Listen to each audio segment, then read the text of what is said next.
Hello friends, তুমি কখনো ভেবে দেখেছো যদি এমন কোনো একদিন হয় ঘুম থেকে উঠে দেখো একটা জলদস্যু জাহাজে চড়ে আসো, সামনে বিশাল নীল সাগর, চারপাশে তলোয়ার বারুদের গন্ধ, আর জাহাজের উপর দাঁড়িয়ে আছে এক পাগলাটে ক্যাপ্টেন যার নাম ক্যাপ্টেন জ্যাক স্প্যারো।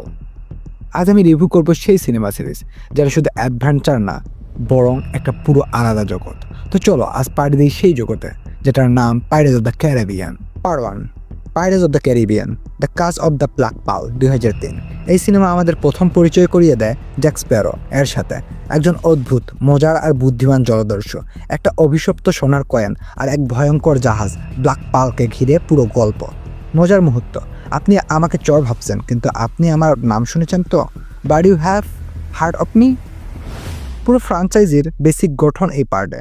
সিনেমা মানেই মজা, রোমান্স আর character driving movie. Part 2, pirates of the Caribbean, that's man's chest 2006। এবার জ্যাক স্প্যারো এর পিছনে লাগে ডেভি জোন্স, এক সি দানব যার মুখটা অক্টোপাসের মতো। তার হাত ধরে আছে ফ্লাইং ডাচম্যান, এক ভয়ঙ্কর জাহাজ।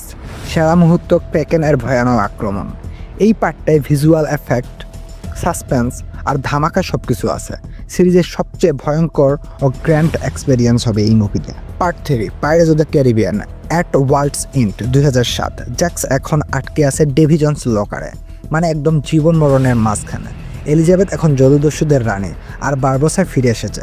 সেরা মুহূর্ত দুটি জাহাজের যুদ্ধ একটা ঘূর্ণিঝড়ের ভিতরে। সবচেয়ে বড়, সবচেয়ে ইমোশনাল আর মোস্ট সিনেমাটিক পার্ট, কিছুটা জটিল কিন্তু ভয়ানক satisfying. Part 4, pirates of the Caribbean, on stranger Tides 2011। এবার জ্যাক খুঁজেছে ফাউন্টেন অফ ইউথ, যেখানে পানি খেলে মানুষ চিরতরুণ। নতুন চরিত্র অ্যাঞ্জেলিকা আর ভিলেন ব্ল্যাকবিয়ার্ড একদম ভয়ানক।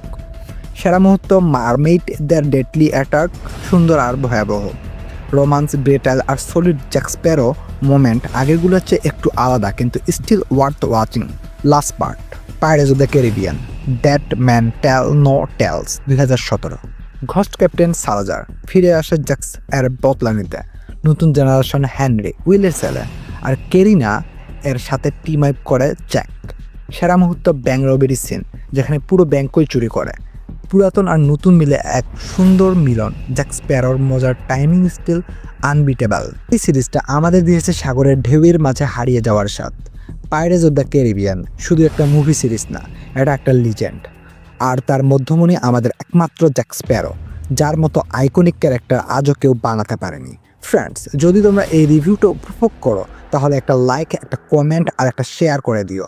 আর কমেন্টে লিখো জ্যাক স্প্যারো না বারবোসা, কার চালাকি বেশি ভালো লাগে।